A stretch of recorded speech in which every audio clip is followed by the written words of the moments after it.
What's up, Rutgers? I'm Stephen Weiss. I'm the opinions editor here at the Daily Targum, and you're watching After the Edit. So today's video is going to focus on an editorial that was published on September 31st, which discussed the idea of Rutgers as a university's obligation to its community in terms of environmental friendliness and sustainability. Before we dive into that conversation, though, I'm going to allow our guests for this video to introduce themselves. Yeah, hi. My name is Luke Hinrichs. I'm majoring in political science and economics. I'm excited to talk today about the possibilities at Rutgers to not just turn their back on the students, really take charge on sustainability. I write a column for the Daily Targum called Unveiling the Truth, where I talk about social justice and politics. Hi, my name is Dominique. I'm a senior majoring in political science and Africana studies. I also serve as the University Affairs Chair in RUSA, which is the Rutgers University Student Assembly, and as SAS Senator in Senate. A lot of what I focus on in my position is sustainability, and we want to make sure that we're holding Rutgers University accountable, making sure that we're staying as sustainable as possible. Awesome. Thank you guys for being on. So I'm going to start off the conversation by bringing up last year's Paradise Papers, which were kind of a WikiLeaks type deal where they revealed that Rutgers was one of a number of universities investing in an offshore hedge fund based in the Cayman Islands that is actually one of the leading providers of money to the U.S. oil and gas industry. So the backdrop to this, though, is the university's 2030 master plan that's built on a foundation of environmental friendliness and sustainability. And on the face, that seems kind of hypocritical for the university to be indirectly investing in fossil fuels while promoting that sort of policy at home. And so I want to know, what's your opinion about this? Yeah, that disclosure of NCAP was the hedge fund. That disclosure that Rutgers was actually investing in fossil fuels through NCAP kind of unveiled a bit of hypocrisy in the air. And Rutgers is a bit polluted with this hypocrisy. And it kind of showed that Rutgers on its face is saying one thing, but its actions are going in the complete opposite direction. Now, with that in mind, the upcoming discussion that we might have today will show that they can do things that can not only take a step back and recognize, all right, we did something wrong in the past, but also take a step forwards, and here's how we're going to be sustainable, and here's how we're going to make a difference, and really follow through with our commitment. Yeah, I mean, I agree. It does unveil that layer of hypocrisy, but being in RUSA and in Senate, seeing the steps that we're taking, I definitely see where Rutgers University is trying to, I guess, right their wrongs, as per se, and making sure that we are a green university and that we do partake in sustainable actions. To that point, I saw a report that came out, I think, last year, that Rutgers reduced its carbon footprint by well over 400,000 metric tons of carbon dioxide since 2009, and they've saved a ton of money by doing that. And I'm wondering, is that reduction in the carbon footprint, does that in any way justify, or does it make up for their investment in fossil fuels?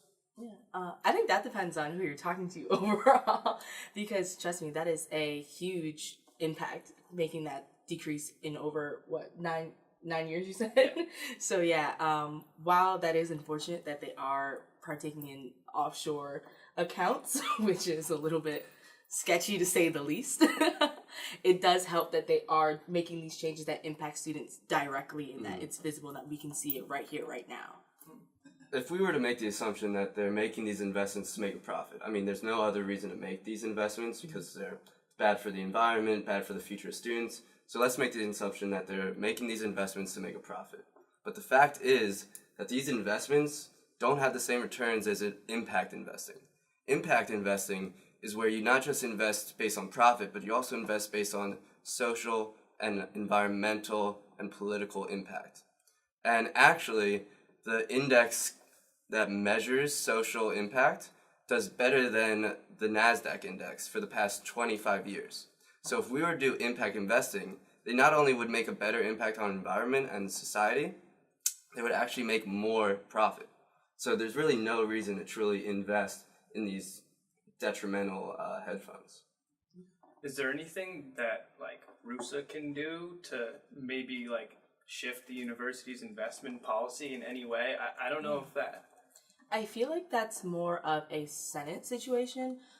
which is definitely something that we can look into because Senate is made up of faculty, part-time lecturers, administrators, and students as well from New Brunswick, Camden, and Newark. So that's something that's more in-depth that looks into how this university is operating on that administrative level. RUSA, we do a lot more student advocacy and like making sure students' voices are heard. So if this is an issue that you think is very important to you, definitely reach out to me. It's something that we can write legislation on, talk to administrators about, and start getting that into the works. Mm-hmm.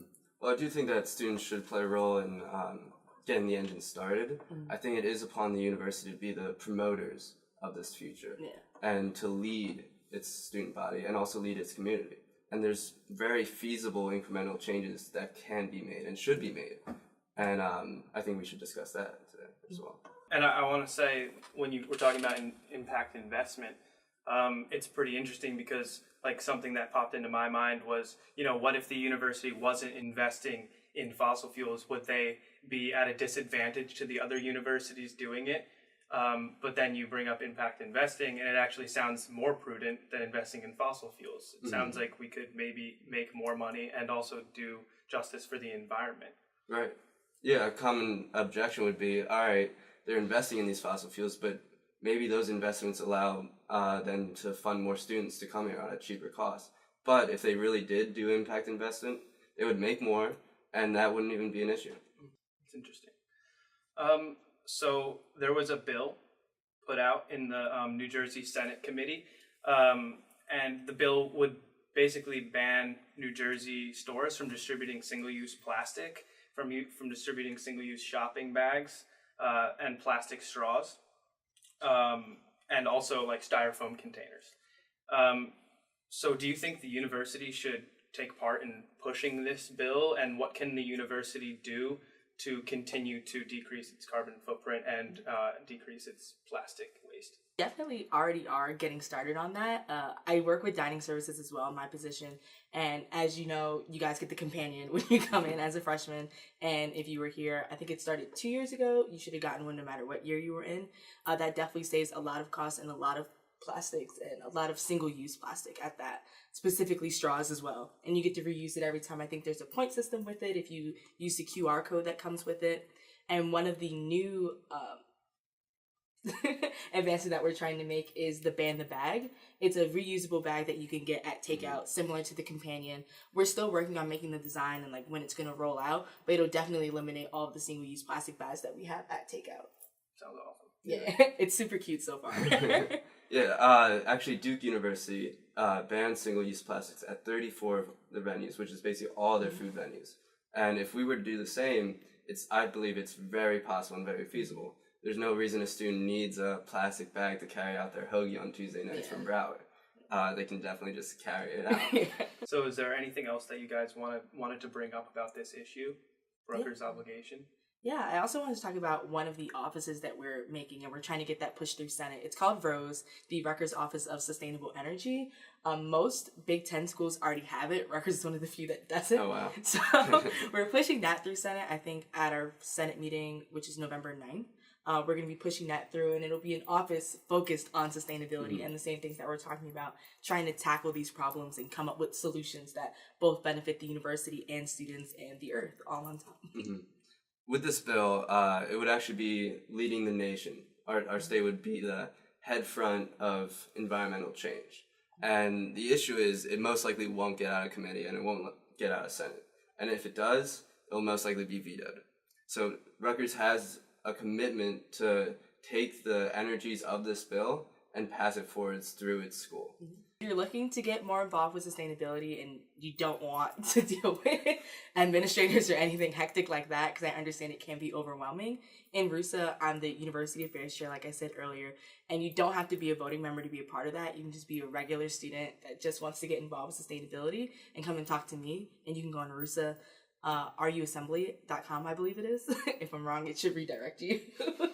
And then also there's another student org, it's NJPIRG, and they're working on a 100% renewables campaign. And again, you don't have to be elected to do that. You just get to show up and be a part and really make a difference. Awesome.